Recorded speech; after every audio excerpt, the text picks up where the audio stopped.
হাসরের মাঠে স্ত্রীকে জিজ্ঞেস করা হবে তোমার স্বামী কেমন ছিল। আর এই একটি কথার কারণে অধিকাংশ স্বামীরা জাহান্নামী হয়ে যাবে। প্রিয় ভাই এবং প্রিয় বোনেরা আমার, বিশেষ করে আমার প্রিয় ভাইয়েরা, আপনার স্ত্রীকে হাসরের মাঠে জিজ্ঞাসা করা হবে যে তোমার স্বামী কেমন ছিল।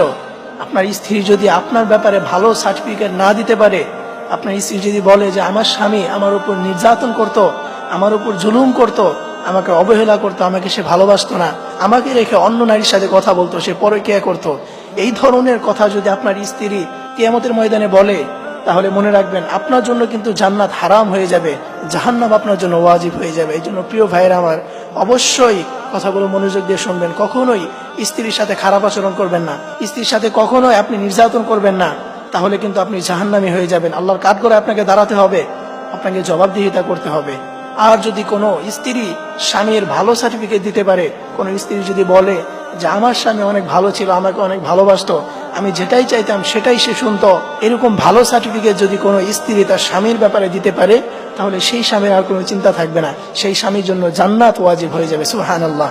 এই জন্য প্রিয় ভাইয়েরা আমার, অবশ্যই স্ত্রীর সাথে ভালো আচরণ করতে হবে, স্ত্রীর সাথে অবশ্যই আপনাকে সুন্দর আচরণ করতে হবে, স্ত্রীর সাথে কখনো আপনার খারাপ আচরণ করা যাবে না। কারণ কিয়ামতের দিন আল্লাহ তাআলা এই স্ত্রী থেকে আপনার সার্টিফিকেট নেবেন। এবং আল্লাহর হাবিব সাল্লাল্লাহু আলাইহি ওয়াসাল্লাম বলেছেন, যে ব্যক্তি তার স্ত্রীর কাছে ভালো, সে আল্লাহ তাআলার কাছে প্রিয় বান্দা।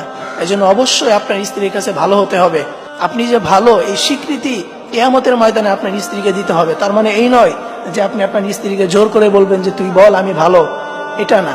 আপনার স্ত্রী যদি মন থেকেই বলে, মন থেকেই যদি আপনার প্রতি ভালো এই সার্টিফিকেট সে মন থেকেই দেয়, তাহলে আপনি আল্লাহ তাআলার কাছে প্রিয় হতে পারবেন। আল্লাহ তাআলা কিন্তু মনের খবর জানেন। আপনি হয়তো তাকে জোর জবরদস্তি করে বলতে পারেন, দুনিয়ার মানুষের সামনে তাকে বলাইতে পারেন যে তুই মানুষকে বলো আমি ভালো, কিন্তু আল্লাহ তাআলা কিন্তু মনের খবর জানেন।